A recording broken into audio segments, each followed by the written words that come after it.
여러분 안녕하십니까? 토요일 지원 AI 뉴스 시작하겠습니다. 제106주년 3.1절 기념식이 오늘 강원대 백령아트센터에서 개최됐습니다. 기념식에는 도민과 광복회원 등 천여 명이 참석한 가운데 순국 선열과 애국지사의 넋을 기리기 위해 독립선언서 낭독과 3.1절 노래 재창, 만세 삼창 등으로 진행됐습니다. 고 신을로 고 김천회 독립유공자가 정부 포상을 받았고 상은 후손이 수령했습니다. 김진태 지사는 기념사에서 3.1운동의 정신이 지금도 강원특별자치도에 이어지고 있다며 강원자치도 출범은 운명을 스스로 책임지고 결정하기 위한 역사적 선택이라고 강조했습니다. 한편 이날 도내 곳곳에서도 3.1절 기념식이 열렸습니다. 오늘은 독립의 의지를 세계에 알린 3.1절입니다. 아직 찾지 못한 독립운동가가 많은데요. 한 재외동포가 비자를 받던 중 자신의 외조부가 독립운동가였다는 사실을 뒤늦게 알게 됐습니다. 김희곤 기자가 사연을 취재했습니다. 외할아버지 얘기로 바쁜 글렌 윙켈 씨. 미국인이던 윙켈 씨는 지난 2023년 법무부에 재외동포 비자 발급을 신청했지만 불허됐습니다. 비자 발급을 위해서는 한국인이거나 후손이라는 것을 증명해야 했습니다. 조상의 흔적을 찾던 윙켈 씨는 1903년 외가 쪽 가족이 부산에서 미국으로 출항했다는 전원을 토대로 관련 자료를 역추적했습니다. 미국 입국 이후 외할아버지의 흔적을 찾았고 이를 토대로 외할아버지의 성함 등이 담긴 가계도도 직접 만들었습니다. 이런 자료를 법무부에 제출한 윙켈 씨. 그런데 법무부로부터 뜻밖의 소식을 들었습니다. 법무부와 보훈처는 외할아버지의 미국 시민권 서류를 검토하다 독립운동을 한 신을로 선생과 같은 사람이란 걸 확인했습니다. And I never understood all the details, but when I realized that he was really very much involved in that, it was quite deeply moving to realize that he had a part in the establishment of this country, which is so cool. Yeah, it really is something amazing. It really is. 신을로 선생은 1919년부터 1945년 해방 때까지 미국에서 가구를 제작해 번 돈을 독립운동 자금으로 지원했습니다. 또 독립운동 단체들이 일제와 싸우기 위해 결성한 조선민족혁명당 하와이 총지부에서도 간부급으로 활약했습니다. 윙켈 씨와 가족들은 이 같은 사실을 전혀 모르고 살다 최근에 알게 된 겁니다. For me to come back to here, to live here, and to see now the impact that he had in this country is quite amazing. It almost boggles your mind to realize that I came here, to live here because I love this country, and to find out that he had a part in all that is it's beyond me. It really is. 지난해 한국에 정착한 윙켈 씨는 남은 생을 춘천에서 보내려고 합니다. And the fact that my grandpa was so involved in the movement to really establish Korea and independence from Japan was such a big issue for him. I mean, you can tell how much he loved this country. 한편 국가보훈처는 3.1절을 기념해 신을로 선생을 독립유공자로 선정하고 윙켈 씨에게 관련 포상을 수여했습니다. 지원뉴스 김희곤입니다. 3.1절 연휴 영동권을 중심으로 많은 눈이 내릴 것으로 예보되면서 김진태 지사가 총력 대응을 지시했습니다.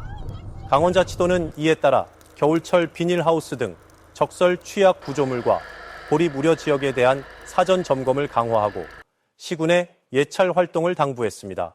또 대설로 인한 도로 정체와 혼잡에 대비해 제설 차량과 인력, 제설제 등을 충분히 투입할 방침입니다. 한편 강원지방기상청은 내일부터 도 전역에 눈이나 비가 오기 시작해 모레까지 영동권을 중심으로 50cm 이상의 폭설이 내릴 것으로 예보했습니다. 더불어민주당 허영 의원이 영유아 장애 조기 발견 검사 비용을 지방자치단체가 지원할 수 있도록 하는 장애아동 복지지원법 개정안을 대표 발의했습니다.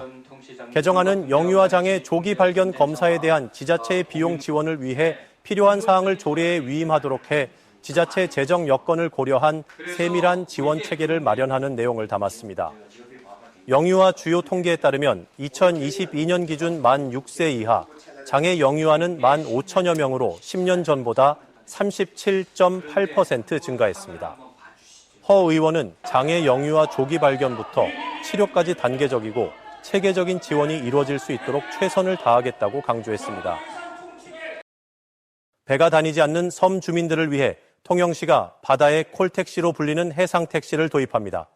교통사각지대 해소와 섬지역 관광을 살릴 묘수가 될지 주목됩니다. 네트워크 현장 KNN 박명선 기자가 보도합니다. 경남 통영의 섬은 모두 570개, 전남 신안에 이어 전국에서 두 번째로 많습니다.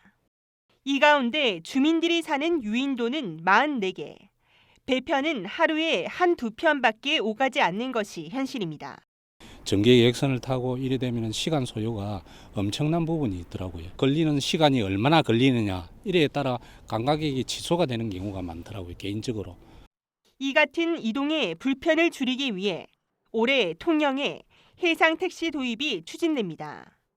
해상택시 플랫폼 어플로 승객들이 원하는 시간과 장소에 맞춰 15인승 정도의 친환경 소재 선박으로 운행합니다. 내가 원하는 시간에 플랫폼을 활용해서 카카오택시처럼요.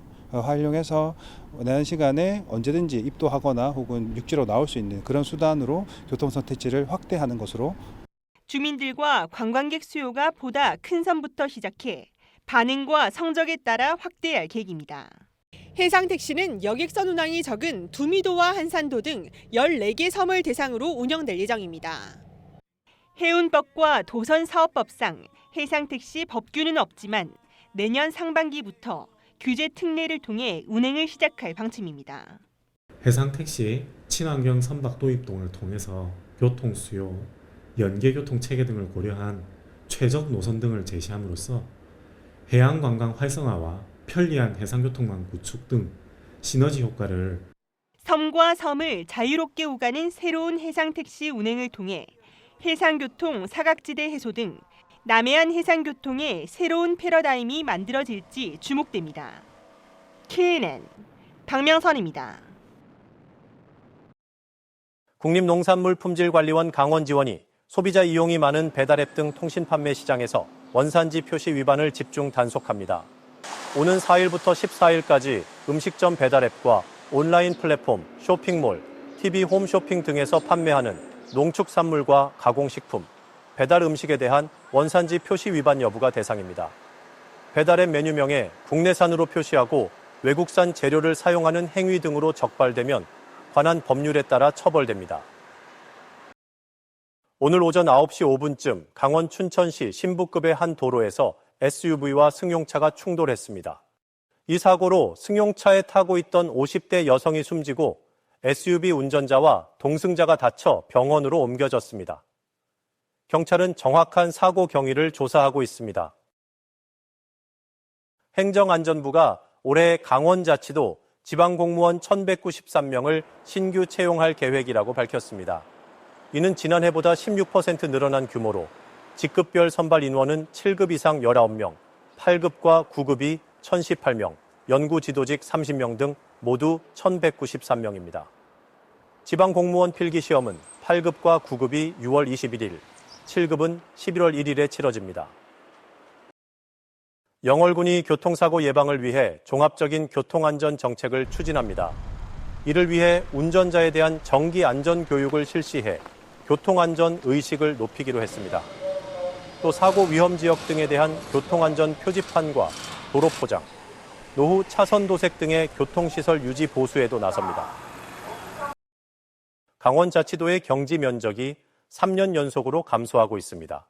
통계청이 지난해 논밭 경지 면적을 조사한 결과 강원은 9만 9천여 헥타르로 전년보다 0.7% 감소했습니다.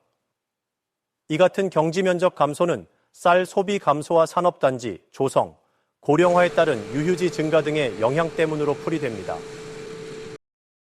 한국은행 강원본부가 발표한 실물 경제 동향을 보면 지난 1월 강원 경제가 전반적으로 부진했던 것으로 나타났습니다.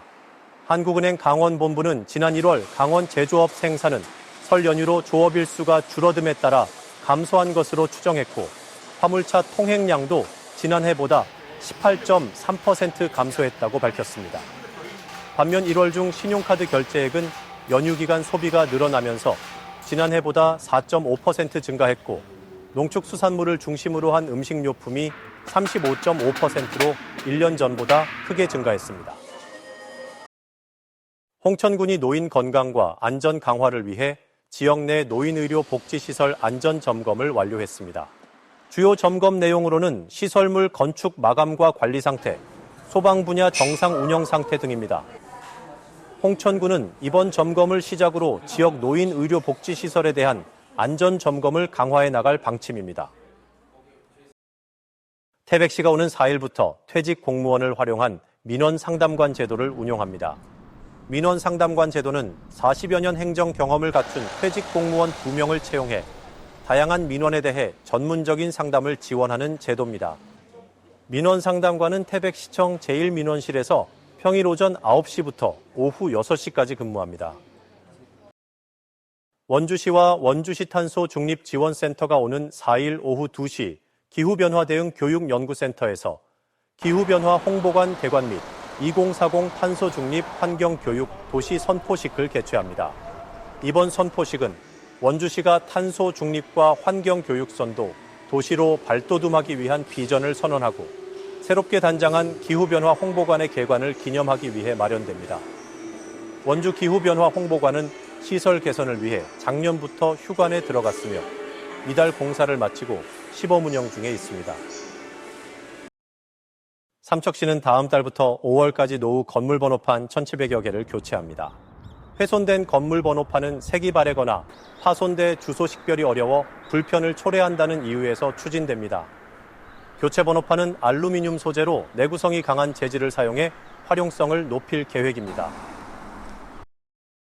지원 AI 뉴스 마칩니다. 시청해주신 여러분 감사합니다.